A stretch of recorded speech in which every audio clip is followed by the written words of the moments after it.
नमस्कार किसान भाइयों सरकार हर साल तिलहन फसलों के न्यूनतम समर्थन मूल्य को बढ़ा रही है, लेकिन साथ में भारी मात्रा में विदेशी तेलों का आयात करके यह सुनिश्चित किया जा रहा है कि खाद्य तेलों के भाव ना बढ़े।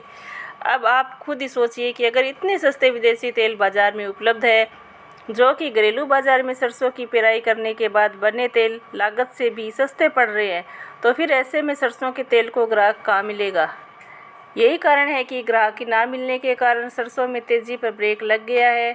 किसान भाइयों, आने वाला हफ्ता सरसों के किसानों के लिए काफ़ी महत्वपूर्ण रहने वाला है।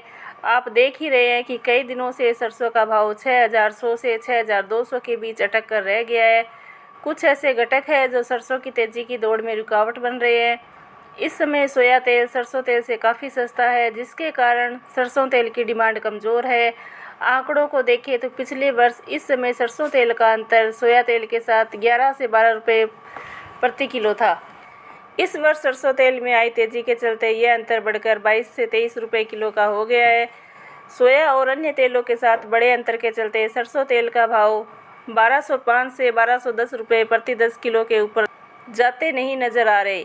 लेकिन अगर इस हफ्ते में ये भाव भी आते हैं तो आने वाले समय में अगली तेज़ी के लिए ग्राउंड तैयार हो जाएगा। इसलिए इस हफ्ते में सरसों के भाव किस तरह चलते हैं, ये काफ़ी महत्वपूर्ण है।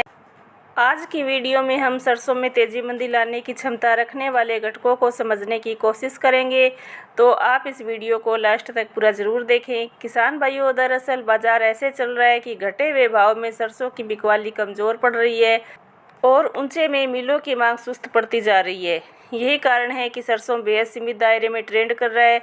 इस सप्ताह अधिकतर मंडियों में सरसों के भाव 25 रुपये प्रति क्विंटल की मामूली बढ़त दर्ज की गई। इस सप्ताह अधिकतर मंडियों में सरसों के भाव में 25 रुपये प्रति क्विंटल की बढ़त दर्ज की गई। किसानों और स्टॉकिस्टों के पास बड़ी मात्रा में स्टॉक उपलब्ध है, ऐसा मरुधर एजेंसी की स्टॉक रिपोर्ट से मालूम पड़ता है। दूसरी ओर सरकारी एजेंसियों के पास भी 27 लाख टन से अधिक स्टॉक है। आपने देखा होगा कि साल 2022 में बड़ा स्टॉक रहने के कारण लंबे समय तक सरसों की लगातार आवक बनी रही थी।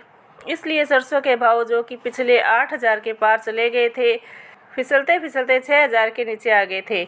साल 2024 की दूसरी बड़ी समस्या यह है कि इस साल अन्य खाद्य तेलों से भी फिलहाल कोई समर्थन नहीं मिल रहा है। ये सरसों के तेल से काफ़ी सस्ते चल रहे हैं, इसलिए सरसों तेल की डिमांड इनकी तरफ मुड़ रही है। में सरसों की आवक पिछले साल के मुकाबले आधी से थोड़ी ज़्यादा चल रही है।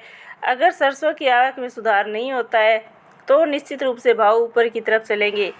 जानकारों का मानना है कि जब तक नाफेड की बिकवाली नहीं आती, तब तक सरसों के भाव जयपुर में 6100 से उठकर 6500 की तरफ जाने का अनुमान है। हालांकि नाफेड की बिकवाली सरसों के भाव को नीचे की तरफ भी खींच सकती है। ऐसा भी हो सकता है कि उस समय सरसों का भाव 6000 के नीचे फिसल जाए। अगर ऐसा होता भी है तो सरसों में खरीदारी का मौका बन सकता है, क्योंकि उसके बाद से दिवाली तक फिर से सरसों के भाव में 300 से 400 रुपये की एक और बढ़त देखने को मिल सकती है। अगर नाफेड की बिक्री से बाजार नहीं दबता है तो फिर 6800 तक के भाव दिवाली तक आसानी से दिख जाएंगे। किसान भाइयों, ताज़ा माहौल को देखें तो लंबे समय से बाजार के स्थिर रहने के कारण बाजार पर दबाव बन रहा है। या तो बाजार इस हफ्ते तेज़ी की तरफ मुड़ जाएगा। अगर ऐसा नहीं होता है तो जिन किसान भाइयों के पास सरसों का बड़ा स्टॉक है, वे माल को थोड़ा थोड़ा हल्का करते रहे, भाव की डेली अपडेट लेते रहें। किसान भाइयों, हमारा कार्य बाजार की तेज़ी मंदी रिपोर्ट से आपको अवगत कराना है। बाकी आप अपना व्यापार अपने विवेक से करें। साथ ही साथ वीडियो को लाइक और चैनल को सब्सक्राइब भी ज़रूर करें। जय जवान जय किसान।